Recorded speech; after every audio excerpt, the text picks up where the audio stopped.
अक्टूबर 1965 भारत और अमेरिका की CIA दोनों मिलकर एक खुफिया न्यूक्लियर मिशन पर काम कर रही है। यह मिशन का मकसद है भारत की दूसरी सबसे बड़ी चोटी नंदा देवी पर एक न्यूक्लियर डिवाइस लगाना, जिससे चीन पर नजर रखी जा सके। 200 लोगों की टीम इस सीक्रेट मिशन से जुड़ी हुई थी। टीम जब 24,000 फीट पर स्थित कैंप नंबर 4 पहुंची तो मौसम बेहद खराब हो चुका था। टीम लीडर के पास दो विकल्प था, या तो पूरी टीम की जान जोखिम में डालकर इस मिशन को आगे बढ़ाना, या तो इस भारी न्यूक्लियर डिवाइस को वहीं छोड़ वापस अपने बेस कैंप लौट जाना।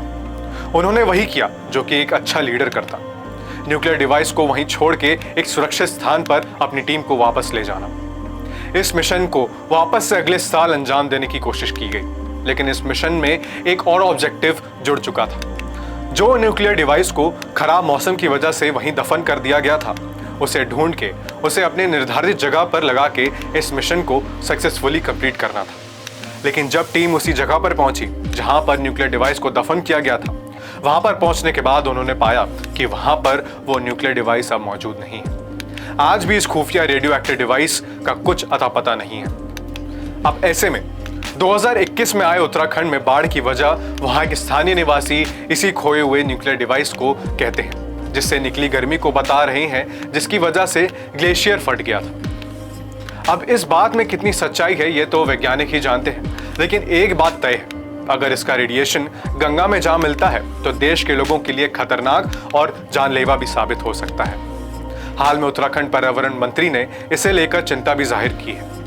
इस सत्य कथा पर अब एक हॉलीवुड मूवी भी बन रही है। तो चलिए समझते हैं आखिर यह मिशन क्यों बनाया गया था, इस मिशन की जिम्मेदारी किसके हाथ में दी गई थी, और मिशन फेल होने की वजह से भारत पर न्यूक्लियर संकट कैसे आ सकता है।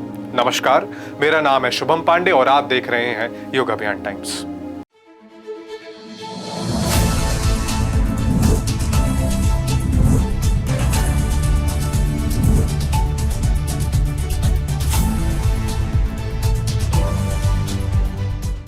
उन्नीस से इन चोटियों में राज दफन, जो इंसान के लिए विनाशकारी आशंका को बार बार जिंदा करता है। शीत युद्ध का दौर था।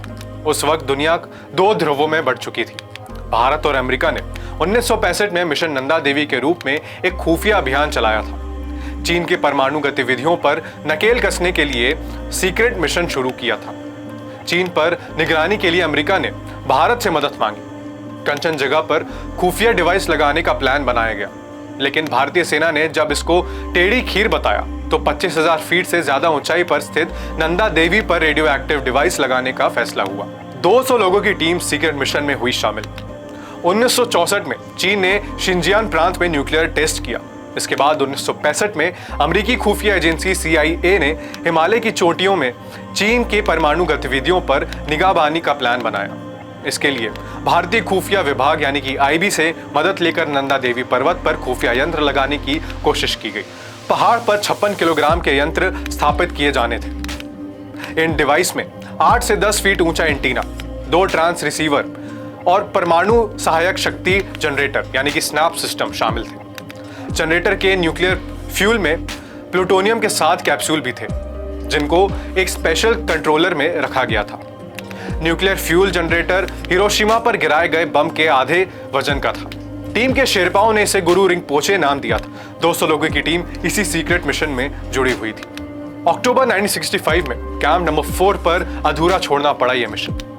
अक्टूबर 1965 में टीम नंदा देवी पर्वत के करीब 24,000 फीट ऊंचाई पर स्थित कैंप नंबर 4 पहुंच गई। इसी दौरान अचानक मौसम काफी खराब हो गया। टीम लीडर मनमोहन सिंह कोहली के लिए ये करो या मरो का सवाल था।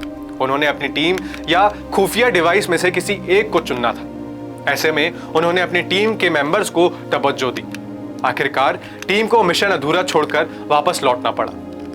परमाणु सहायक शक्ति जनरेटर मिशन और प्लूटोनियम कैप्सूल को कैंप नंबर 4 पर ही छोड़ना पड़ा। एक साल बाद 1967 में एक बार फिर मिशन को मुकम्मल बनाने की प्रयास की गई।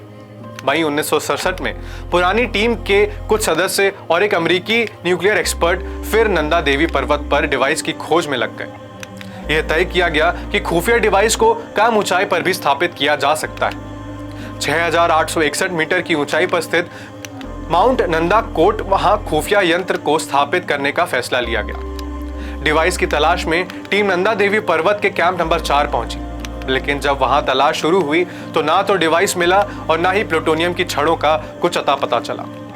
आज तक इस खुफिया रेडियो एक्टिव डिवाइस का कुछ भी पता नहीं लग पाया है।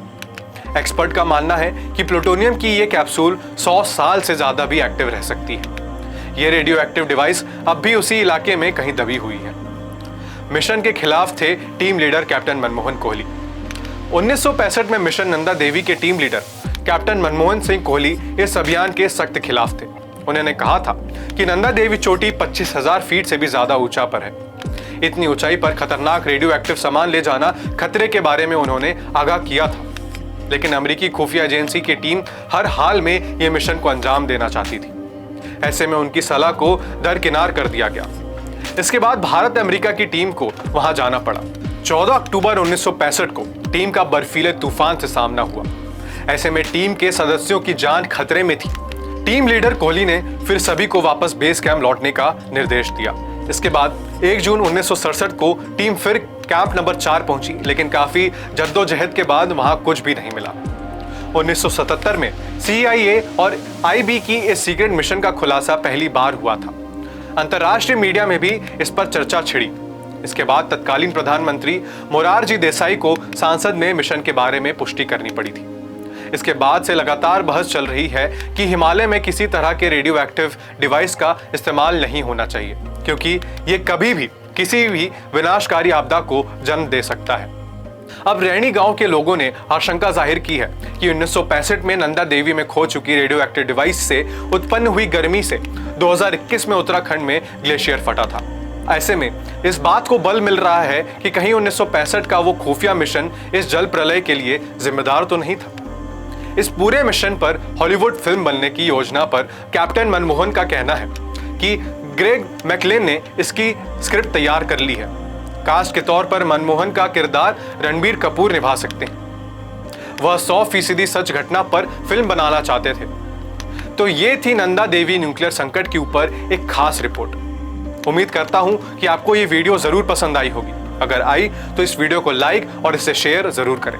मेरा नाम है शुभम पांडे और आप देख रहे हैं युग अभियान टाइम्स। धन्यवाद।